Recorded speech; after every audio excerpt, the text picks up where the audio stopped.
जो आंकड़े इस वक्त हम दिखा रहे हैं बहुत ही tough neck to neck fight यहां पर नजर आ रही है। आपने दोनों ही दलों के दावे भी सुन लिए, हर कोई सरकार बनाने का दावा कर रहा है। देवेंद्र फडणवीस भी बहुत कॉन्फिडेंट नजर आ रहे हैं, पर आपको महाराष्ट्र में क्या होता हुआ दिख रहा है?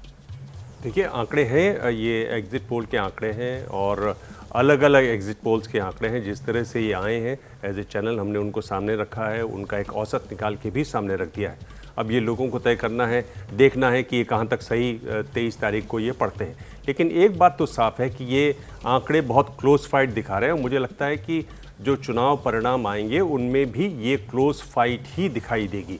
अगर आप चुनाव को देखें, जिस तरह से ये चुनाव हुआ उसमें शुरुआत में अगाड़ी थोड़ी आगे लग रही थी, फिर जैसे जैसे चुनाव आगे बढ़ा महायुति ने रफ्तार पकड़ी, लग रहा था कि महायुति निकाल ले जाएगी। लेकिन आखिरी 3 दिनों में ऐसा लगा कि महाविकास अघाड़ी ने भी अपना खेल संभाला, कुछ मुद्दों की भी उनको मदद मिली और मुझे लगता है कि एक बार फिर से ये बहुत करीबी टक्कर होने वाली है। जो ये आंकड़े दिखाई दे रहे हैं मुझे लगता है कि उससे भी ज़्यादा करीबी टक्कर होगी। एक बात सिर्फ यही है कि जो भी दल रफ्तार पकड़ता है वो रफ्तार फिर आगे भी चलती है। वो रफ्तार आखिर चुनाव के दिन कहां तक पहुंची, कितने कार्यकर्ताओं ने वो रफ्तार को बनाए रखा, वो देखने वाली बात होगी। जो भी पार्टी की रफ्तार पकड़ती हुई नजर आती है, ये लगता है कि रफ्तार पकड़ रही है, उसके कार्यकर्ता ज़्यादा सक्रिय हो जाते हैं, ज़्यादा सजग हो जाते हैं, जो हमने देखा होते हुए इन चुनाव में। उस पर ये निर्भर करेगा कि ये कहाँ जाएगा। तो अगर आप बहुत सटीक कोई आंकड़ा चाह रहे हो तो मैं आपको आंकड़ा नहीं दे रहा हूं, मैं सिर्फ आपको बता रहा हूं कि स्थिति कैसी है और आगे 23 तारीख को क्या दिखाई दे सकता है। ये भी अपने आप में बड़ा खास है रागी जी। इस बार हम देख रहे हैं ज्यादातर लोगों की जब राय ली जा रही है तो कोई भी महाराष्ट्र को लेकर कोई बड़ा प्रेडिक्शन करता हुआ नजर नहीं आ रहा है, सब सेफ खेल रहे हैं। और ऐसा जो हमने अभी महापोल दिखाया है उसमें भी कहीं ना कहीं ऐसा ही नजर आ रहा है, नेक टू नेक फाइट बहुत ही टफ। आपको क्या नजर आ रहा है? क्योंकि इस बार लोकसभा में जिस तरीके का प्रदर्शन महायुति और महाविकास अघाड़ी का रहा, उसको लेकर भी एक तरफ चिंता है और दूसरी तरफ कॉन्फिडेंट अभी बरकरार है कि हो सकता है वो परफॉर्मेंस हम विधानसभा में भी रिपीट कर दें। देखिए, जब लोकसभा चुनाव का रिजल्ट आया था तो कहा जा रहा था कि भारतीय जनता पार्टी के कार्यकर्ता जो हैं थोड़ा सा उनमें कम्प्लिसेंसी रहा है और वो अनमनस्कता रही है, वो वहाँ तक गए नहीं हैं। मुझे लगता है कि लोकसभा चुनाव के समय जो महाअघाड़ी गठबंधन था उसका वोटिंग परसेंटेज जो था वो ऑप्टिमम लेवल ऑलरेडी पहुंच चुका है। क्योंकि समाज का एक बड़ा वर्ग, मैं उसे दोहराना नहीं चाहता था, जिसे वोट जिहाद के तौर पर आपने पूरा डिस्कोर्स को आपने देखा होगा पिछले 6 महीनों के अंदर, उस पर बहुत सारे आंकड़े आते रहे हैं और मैंने भी देखा है। कॉन्स्टिट्यूएंसी वाइज तो छोड़ दीजिए, मैं बूथ वाइज मेरे पास आंकड़े उसके आए हैं, तो वो ऑप्टिमम लेवल पर पहुंचा था। यानी कि अभी जो वोट में परसेंटेज में वृद्धि हुई है वो इस कारण से वृद्धि हुई है कि भारतीय जनता पार्टी के जो कार्यकर्ता हैं वो पहले से ज़्यादा होकर के एक्टिव होकर के इस चुनाव में भागीदारी लिए हैं। सामान्यतः ये माना जाता है कि वोटिंग परसेंटेज कम होने से और आगे बढ़ने से जीत और हार का जो लीनियर इक्वेशन है वो कभी होता नहीं है।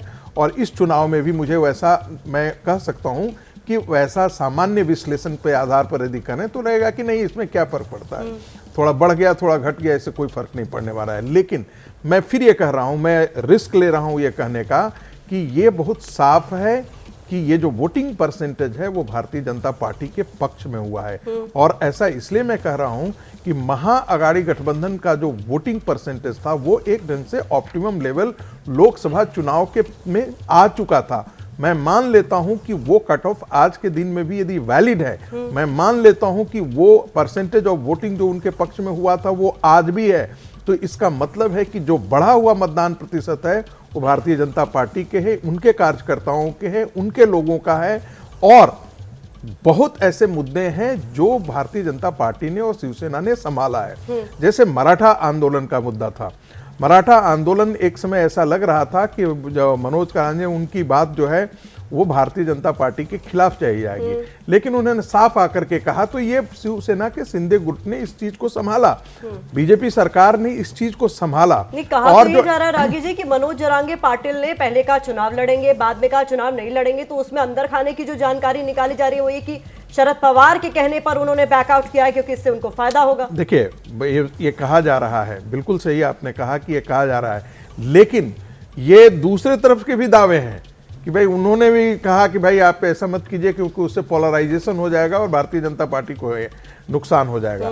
कारण जो भी रहा हो, हम लोग हेयरशिप के आधार पर ये बात कह रहे हैं। मैं उसका एक जो विश्लेषण है वो कह रहा हूं कि जो मराठा आंदोलन के कारण जो एक प्रकार का पोलराइजेशन भारतीय जनता पार्टी के खिलाफ होगा, वो संभवतः नहीं हो पाया। है। माफी के साथ रोक रही हूं क्योंकि दो एजेंसीज मेट्राइज और चाणक्य का वोट प्रतिशत महाराष्ट्र का क्या कहता है ये दिखाना भी जरूरी हो जाता है। तो वो आंकड़े आपके सामने हम रख रहे हैं। महाराष्ट्र का महा एग्जिट पोल आपके सामने है। मेट्राइज का ये देखिए जो आंकड़ा है वो क्या कहता है वोट प्रतिशत।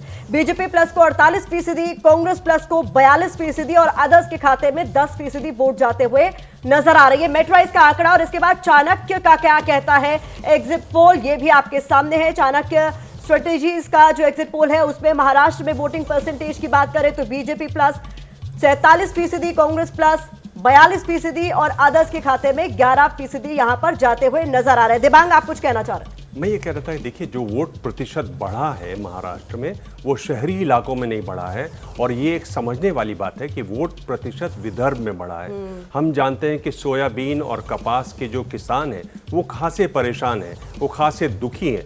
अगर उन्होंने वोट डाला है इन इलाकों में, बेरोजगारी भी है इस इलाके में, तो अगर उन्होंने वोट डाला है तो मुझे लगता है कि वो महाविकास अघाड़ी की तरफ ऐसी ज़्यादा संभावना है कि उस तरफ गया होगा। क्योंकि आखिरी दिनों में जो एक बात उभर कर आई वो इन किसानों का गुस्सा भी रहा। तो ये एक बहुत महत्वपूर्ण बात है। बड़ी बात आप कह रहे हैं। प्रेम शुक्ला जी, इस पर आपका रिएक्शन चाहूंगी। जो दिबांग अभी कह रहे थे, खासतौर पर विदर्भ को अगर फोकस किया जाए, उस क्षेत्र के जो तमाम किसान हैं उनकी बड़ी समस्याएं हैं, वहां पर क्या आप लोग फोकस कर पाए? क्योंकि जो नतीजे हैं उस बहुत हद तक क्लियर कर देंगे कि आपकी बात वहां जनता को समझ में आई या नहीं आई। विदर्भ के इलाके में भारतीय जनता पार्टी को बेहतरीन बढ़त मिलेगी। 2014 हमको 42 सीटें मिली थी, हम 2019 में वहां पिछड़ गए थे। हम 2024 में विदर्भ में 36 से लेकर 42 सीटों पर पहुंचने की स्थिति में है। सोयाबीन किसानों को जो भावांतर योजना जो आई है और भावांतर का भी उनको निश्चित तौर पर लाभ होगा और भावांतर के लाभ का परिणाम भी भारतीय जनता पार्टी के पक्ष में जाएगा। हमारे कार्यकर्ताओं ने जिस तरह से विदर्भ में हर पन्ने में पर काम किया है उसका परिणाम भी विदर्भ में हमारे लिए सकारात्मक होगा। और एमएमडी जिसका जिक्र किया जा रहा है, जो लोकसभा चुनाव में काम कर गया महाविकास अघाड़ी के लिए, मराठा मुस्लिम दलित वोटर, वो एक बार फिर से बैंक करने की कोशिश महाविकास अघाड़ी की तरफ से की गई है। उसका नुकसान आपको होता हुआ नजर आ रहा है कहीं? देखिए, ये एमएमटी की धारणा जो है कुछ काल के लिए होना ठीक है।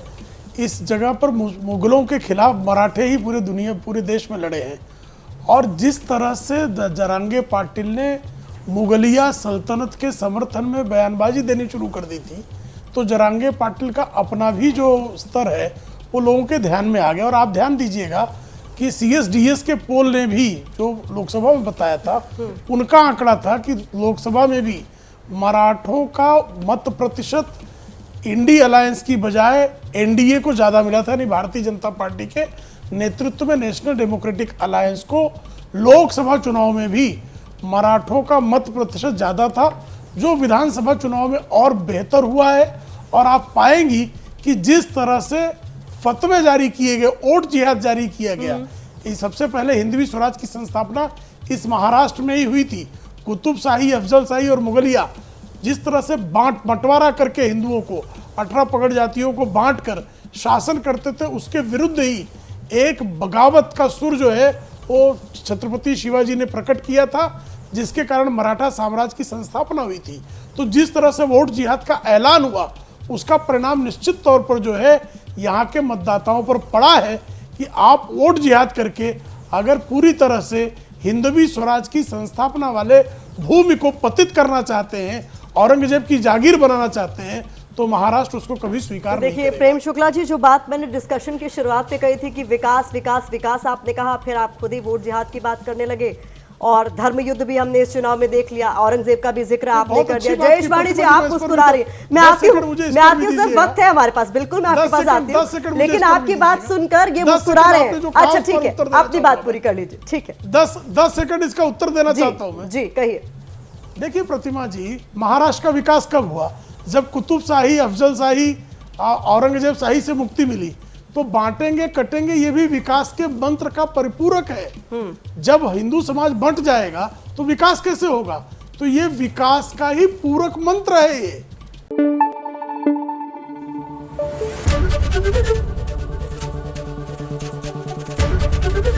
एबीपी न्यूज आपको रखे आगे।